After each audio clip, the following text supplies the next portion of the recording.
Very good. I did have an item to talk about the Black Series trailers. We've heard a lot of discussion about that.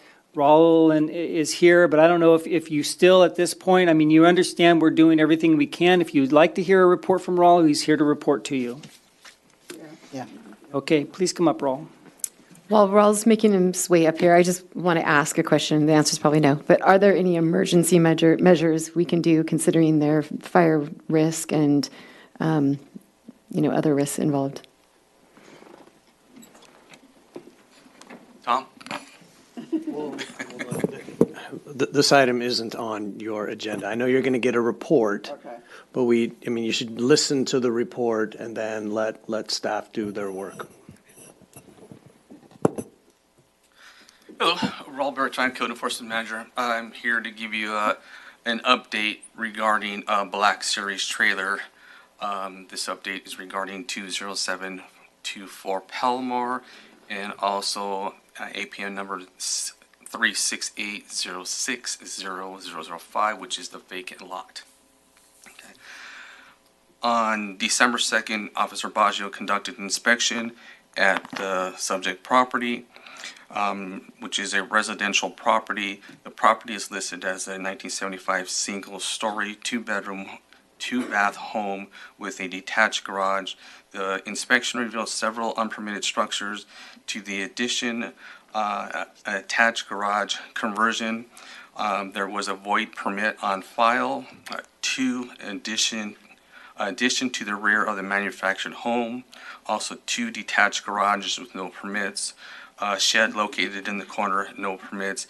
And at that time, approximately 6 Black Series trailers were found on the property with no permits, no business license, or any other documentation to support their storing of their trailers there. Action was taken. A notice of violation was mailed to the property owner. Some follow-up actions and communication once that was sent out. On the 23rd, Officer Baggio contacted Eileen Goking, the property owner. She informed Officer Baggio that her daughter Margaret is the executor of her estate, and she wasn't aware of the trailers being stored there, and advised her that her daughter would make contact with her. The following day, Margaret, the executor, contacted Officer Baggio and discussed the complaint. She explained that the tenants occupied the property and she wasn't aware of the trailers being stored there. Mrs. Gayko also informed of the unpermitted structure. Officer Baggio suggested to be focused on the trailers that are being stored there. There was additional time that was given to the executor due to her temporary health conditions on there. So at that point, a follow-up date was set for March 27th, 2005.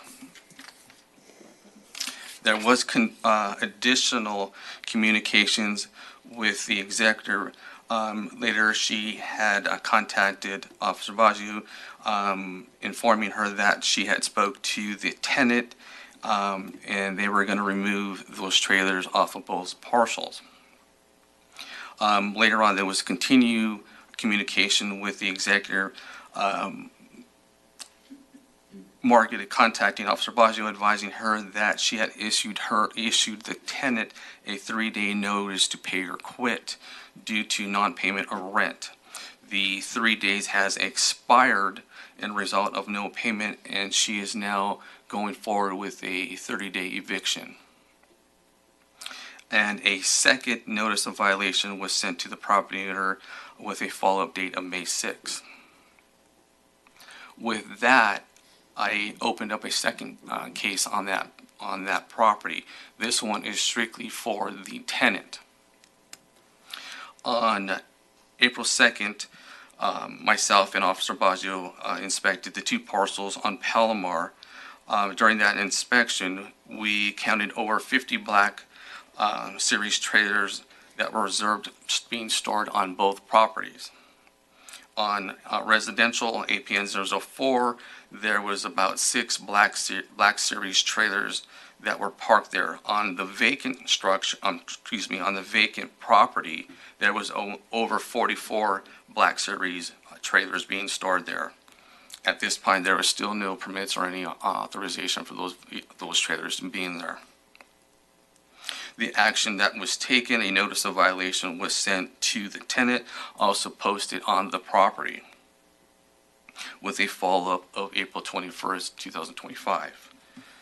So additional follow-ups and communication, on April 7th, that afternoon, Officer Baggio and myself were visit the Black Series trailer property.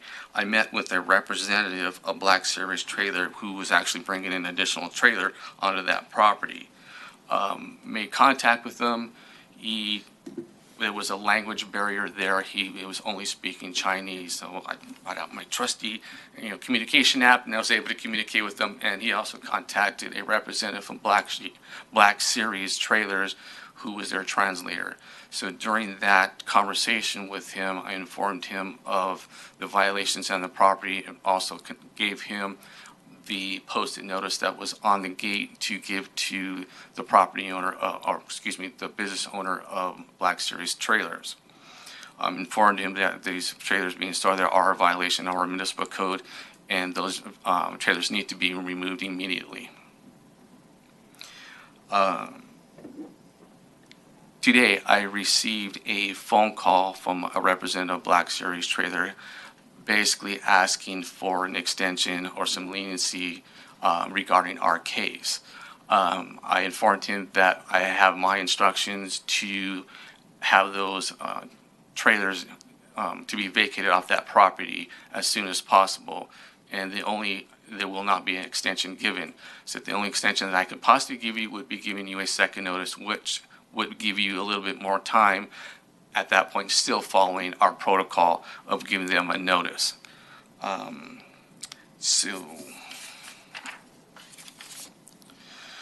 With continuing the course of our investigation, both cases are ongoing with a compliance date of May 6th.